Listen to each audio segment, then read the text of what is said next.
resguardo, escopetera y pizza, Naurrade, Nuriaga Joan.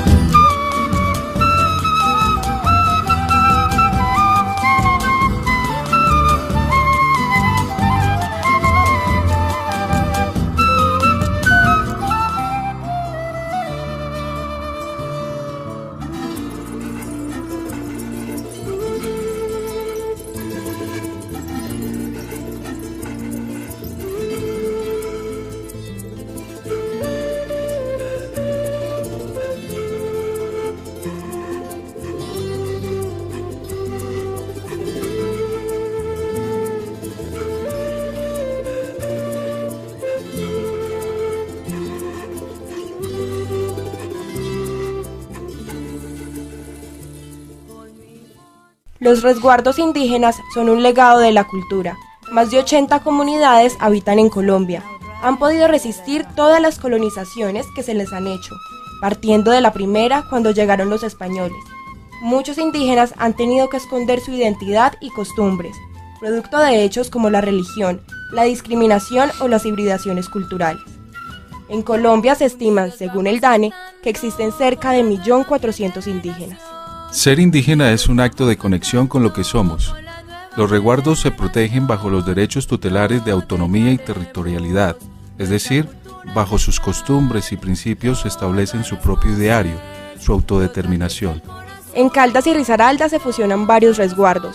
Uno de ellos es Escopetera y Pirsa, ubicado en Bonafont, que además contiene varias veredas de Risaralda. En ese lugar habitaron las comunidades ancestrales de los Pirsas y los Umbra.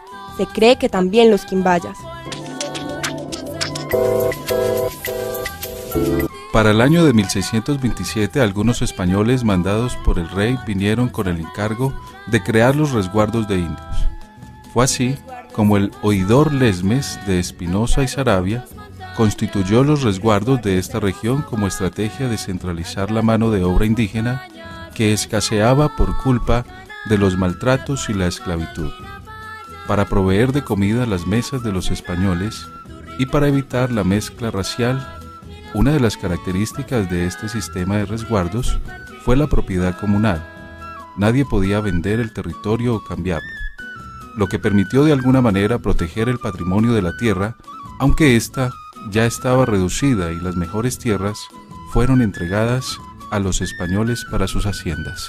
El sistema de resguardos posibilitaba un control más riguroso de la cultura y de las prácticas de los indios, labor desarrollada por los frailes y religiosos católicos que fueron cristianizando todo a su alrededor. De allí vienen los nombres de San Lorenzo, de Candelaria y de numerosas veredas que antes tuvieron sus nombres indígenas. Escopetera y Pirsa se erige como un legado, como una reserva de la cultura que crece y se alimenta todos los días. Su fuerza y unión constituyen un aprendizaje muy enaltecedor, como el de esos cientos de resguardos que hay en Colombia.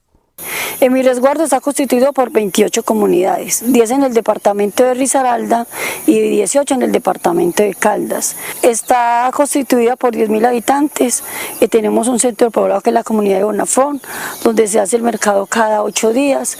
La estructura político-organizativa es el gobernador suplente, cabildantes, el secretario, tesorero, fiscal, el alcalde. Cada comunidad tiene su cabildante, ese cabildante es la autoridad dentro de la comunidad. El mariscal español Jorge Robledo da inicio a la invasión de los poblados indígenas, desplazándose por el valle del Río Grande, Río Cauca, pasando por las cumbres montañosas de la cordillera occidental hasta el valle de Aburrá, hoy Medellín. Dominó y colonizó a los ansermas, palabra que nace del nombre dado a la sal por los nativos Anser. Fundando la ciudad de Anserma, desterró y esclavizó a numerosos grupos, incluidos los carrapas, pícaras, pozos, paucuras, pirsas y a sus caciques, entre ellos Umbrusa y Ocusca, y a Cananúo, cacique del pueblo indio de los Irra, todos ellos ya desaparecidos. Los pirsas y sopías resistieron, cuentan los cronistas. Al capitán Ruy Vanegas le dijo a Robledo que partiese a la pacificación de Pirsa y Sopía, lo cual no fue tan fácil por haberse puesto en armas de los Pirsa, valiéndose de hoyos y púas contra la ventaja de los caballos, en que cayeron algunos. Aunque conocido el ardid y castigado el atrevimiento en algunos encuentros que precedieron, hubieron de admitir forzadamente la paz. En 1597 se crea el resguardo indígena de Pirsa, Umbría, por el juez de tierras Pedro Alvarado. La vida de este resguardo giró en torno a dos puntos clave: la aldea agrícola de Pirsa y el Real de Minas de Pícara. Sus linderos abarcaban una zona que lo conectaba con las laderas del río Cauca, varios cerros y quebradas.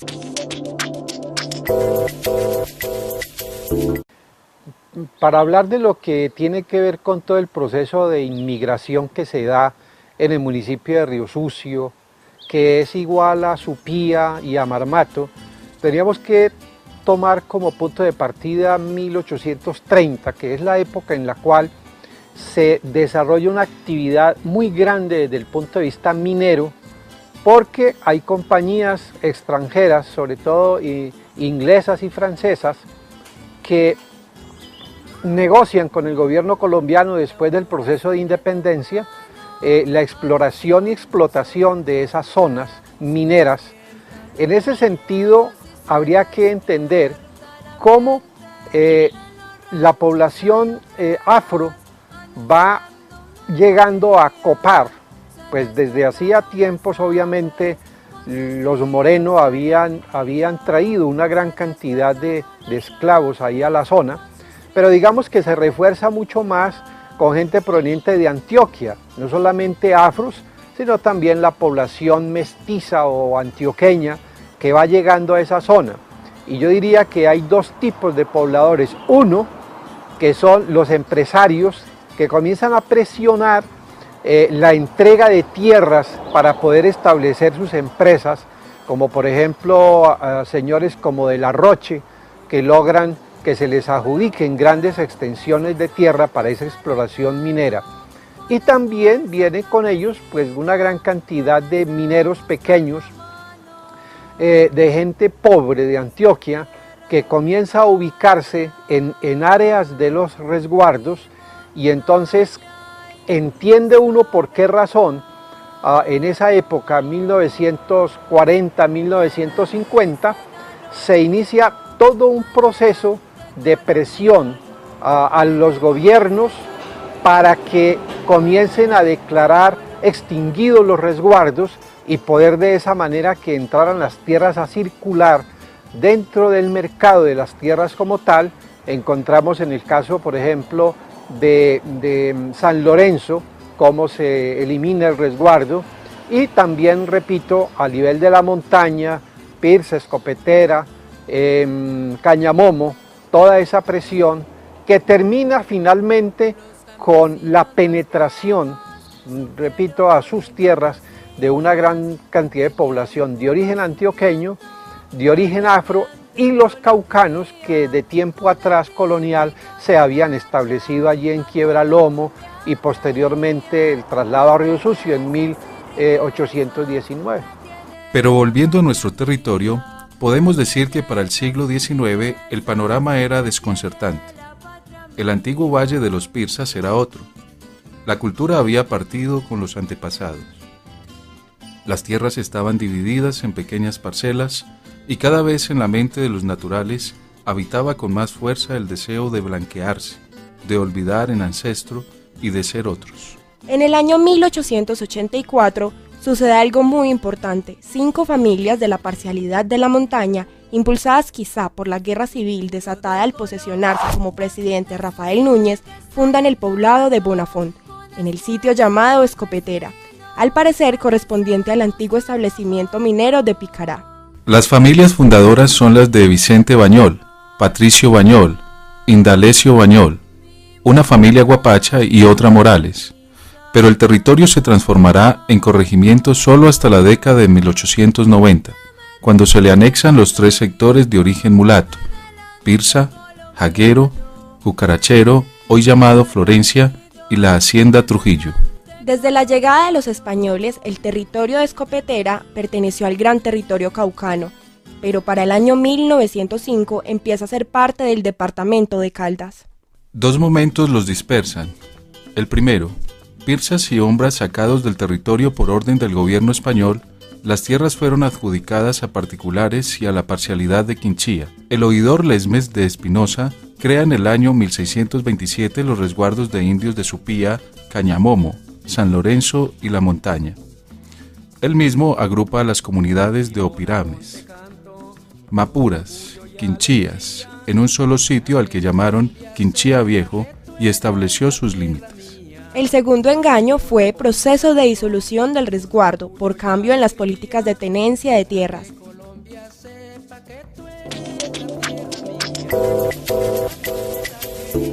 Yo comencé a movilizarme, a conocer un poco la historia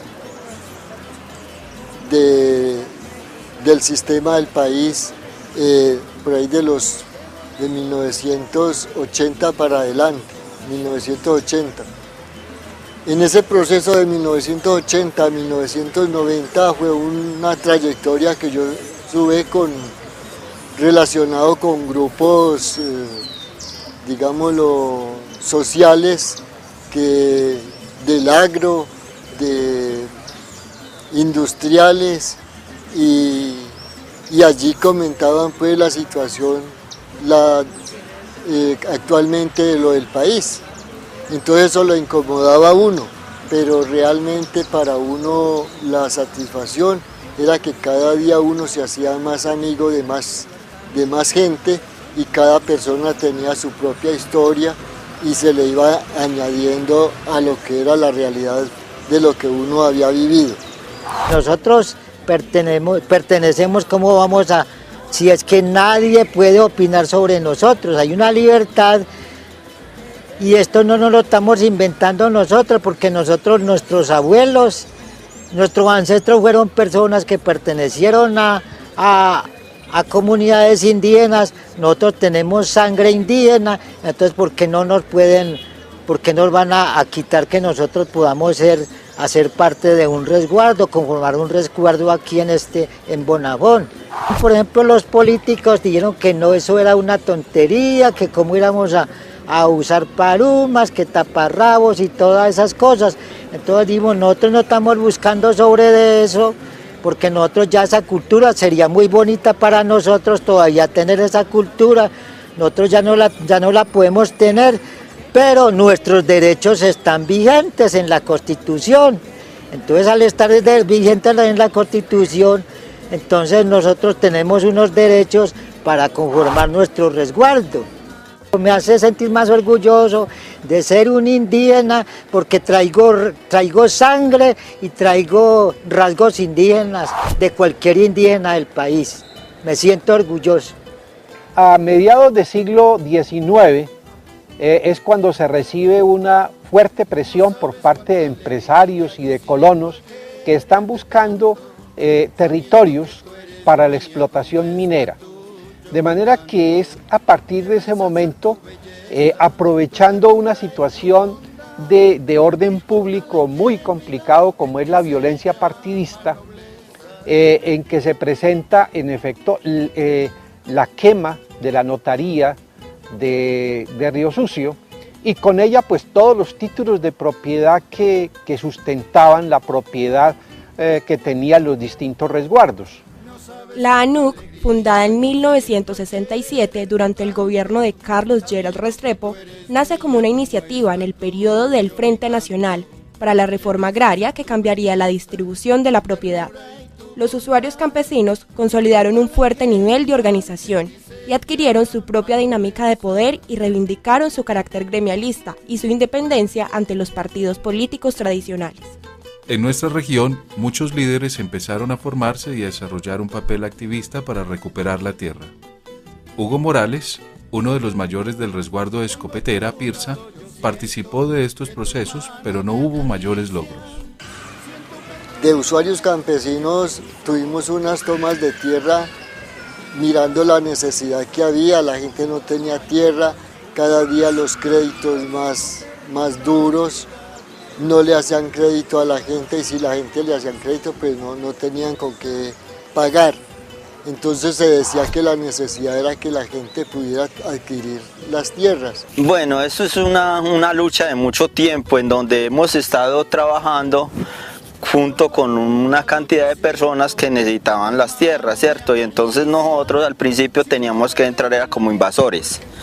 cierto, pero en el momento de que entra la Constitución, entonces ya de todas maneras entran a ser parte de recuperación, porque al principio sí se recuperaron muchas tierras, fue por parte de INCORA. Nuestros mayores lo que nos recordaban a nosotros era tener en cuenta las lunas para las siembras. Siempre en ocasiones salíamos en horas de la noche.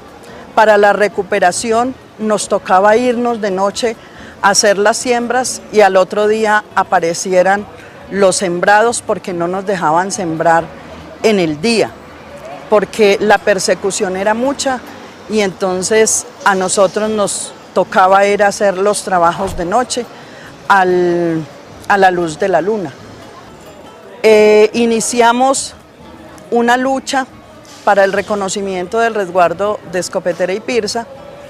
En esa lucha empezamos nosotros a tener los contactos con el señor Uriel Patiño, que recorrió las diferentes comunidades con alguno de nosotros, de los líderes que conocíamos el territorio. Empezamos a recorrer nuestro territorio con él para poder llegar a obtener ese reconocimiento. Se hizo un trabajo dentro de las mismas organizaciones, de las mismas comunidades, con los líderes de cada comunidad, que empezamos a sacar, entonces, hacer el trabajo con cada cabildante de cada comunidad. Y nos dimos cuenta de que habían muchas tierras que las tenían algunos terratenientes dentro de nuestro territorio y que esas tierras podían ser nuestras.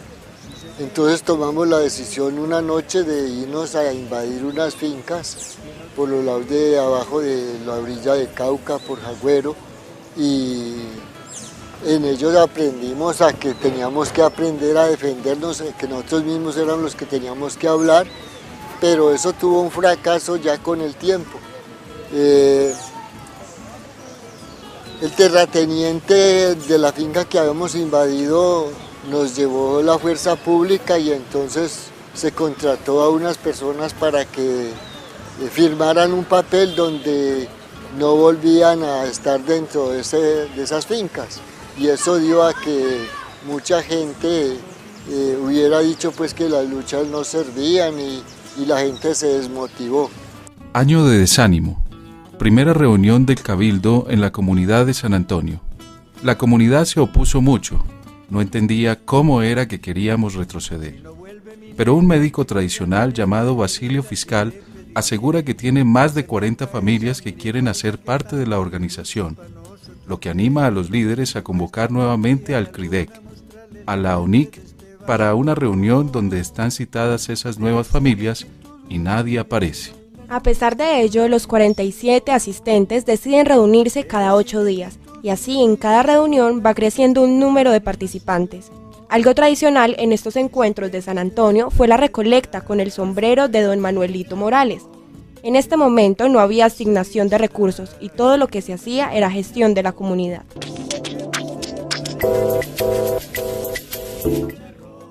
Todo líder no es líder si no tiene quien lo acompañe y quien lo respalde. Entonces viene José Omar y me dice: gobernador, va a estar el senador, el ministro de Hacienda va a estar en Manizales, va a estar en el hotel tal. Es la oportunidad para nosotros ir. Le dije, ya, para mañana es tarde, vamos a ir para allá. Entonces yo le dije, ministro, yo soy el gobernador indígena de Escopetera y Pirsa, vengo a pedirle encarecidamente, por el amor a Dios, lo que usted quiera, que nos constituya el resguardo. En sus manos está, en su firma está, que constituyan el resguardo. Hemos luchado hemos tenido tragedias, hemos hecho esto y esto, y la verdad, y ya a punto de llorar ahí, pues, ¿sabe qué? Vamos a hacer una cosa. Yo voy a constituir el resguardo y tenga mi número personal. Si a tal fecha no lo constituye, usted me llama. Me va a ser personal mío y solamente comunicación entre usted y yo. En ese entonces, un indígena del resguardo de Cañamomo era senador de la República. Me llamó él. Mi gobernador, a usted lo andan buscando por cielo y tierra y no lo han podido encontrar. Pero a usted le tienen una cosa, yo no sé qué es, pero muy grande. No me han querido decir a mí. que si es tan amable que se comunique con el ministro. Señor ministro, dijo, oiga, jovencito, ¿usted dónde ha estado? Que yo lo lleno en mis quehaceres. Ah, bueno, vea, jovencito, ya le constituí su resguardo. ¿Cómo así? Sí, ya.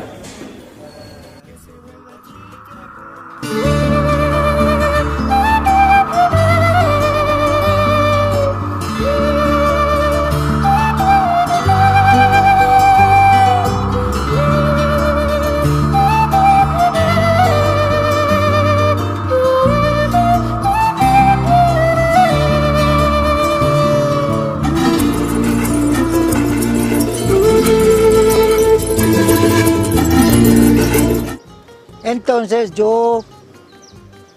allí se conversaba de los derechos que teníamos y también sobre lo que era conseguir tierras y que esas tierras eran para la comunidad porque teníamos unos derechos, conocíamos poco esos derechos, pues al ver que esos derechos nos protegían a nuestras comunidades y a nuestras familias, pues vimos que era algo muy importante para nuestra comunidad. Nosotros éramos compañeros de un compañero Merardo Largo, que fue segundo gobernador, y entonces él tenía relación directamente, él venía de familia ancestral indígena y conocía donde había nativos, y entonces ya él inmediatamente fuimos a esos lugares y vinieron de Bogotá a mirar si teníamos realmente ancestros. Entonces los llevamos a ese lugar y a Merardo inmediatamente les presentó a ellos. Entonces ellos ya certificaron de que sí habían comunidades puras indígenas y ese fue pues como la nota más precisa para reconocernos a nosotros primeramente como parcialidad. Señor Diego, quisiera preguntarle cómo está organizado el resguardo. El resguardo indígena de Escopetera Pirsa está organizado de la siguiente manera. Está compuesto por 9.000 indígenas, quien lo representa una gobernadora, un cabildo y un consejo de gobierno. Nuestra organización es muy unida.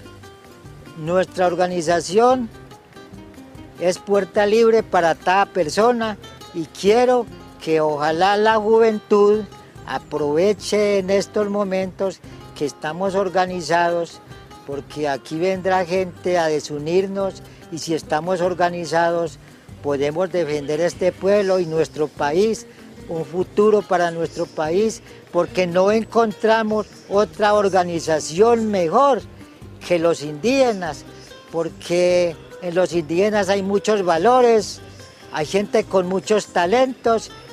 Y si este país estuviera manejado por indígenas, sería otro precio, no habría tantas cosas que nos afectan en nuestra cultura, en el medio ambiente y en el medio social.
Resguardo, escopetera y pizza. Narraren Nuriaga Joan.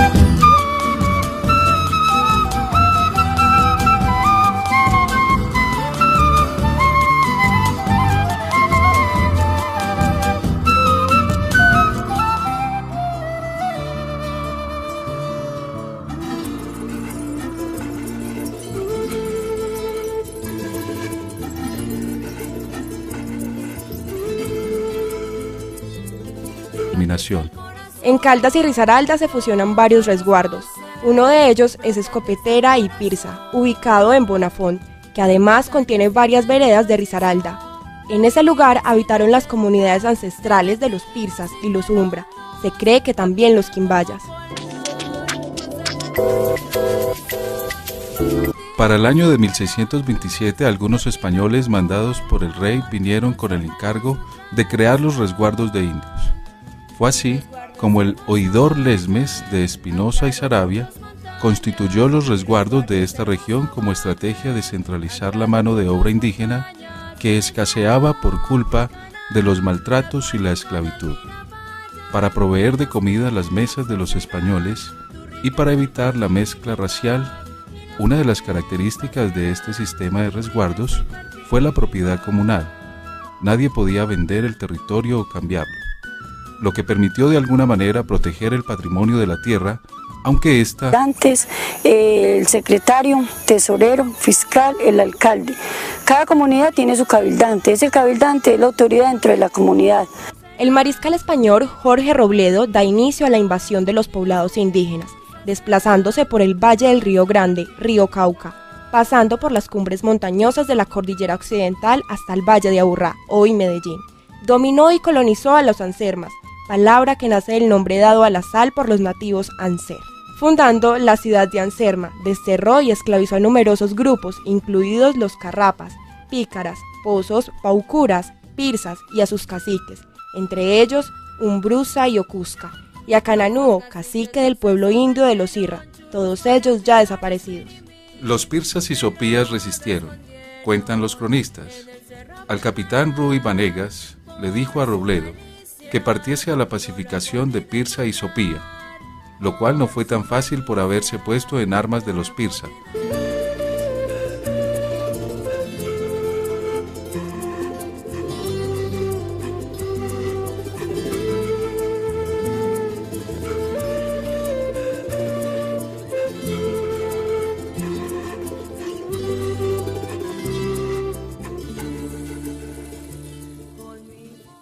Los resguardos indígenas son un legado de la cultura. Más de 80 comunidades habitan en Colombia. Han podido resistir todas las colonizaciones que se les han hecho, partiendo de la primera cuando llegaron los españoles.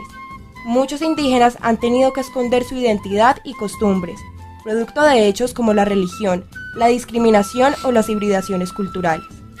En Colombia se estiman, según el DANE, que existen cerca de 1.400.000 indígenas. Ser indígena es un acto de conexión con lo que somos. Los resguardos se protegen bajo los derechos tutelares de autonomía y territorialidad, es decir, bajo sus costumbres y principios se establecen su propio ideario, su autodeterminación ya estaba reducida y las mejores tierras fueron entregadas a los españoles para sus haciendas. El sistema de resguardos posibilitaba un control más riguroso de la cultura y de las prácticas de los indios, labor desarrollada por los frailes y religiosos católicos que fueron cristianizando todo a su alrededor. De allí vienen los nombres de San Lorenzo, de Candelaria y de numerosas veredas que antes tuvieron sus nombres indígenas. Escopetera y Pirsa se erige como un legado, como una reserva de la cultura que crece y se alimenta todos los días. Su fuerza y unión constituyen un aprendizaje muy enaltecedor, como el de esos cientos de resguardos que hay en Colombia. En mi resguardo está constituido por 28 comunidades, 10 en el departamento de Risaralda y 18 en el departamento de Caldas. Está constituida por 10.000 habitantes y tenemos un centro poblado que es la comunidad de Bonafón, donde se hace el mercado cada 8 días. La estructura político-organizativa es el gobernador suplente, cabildo.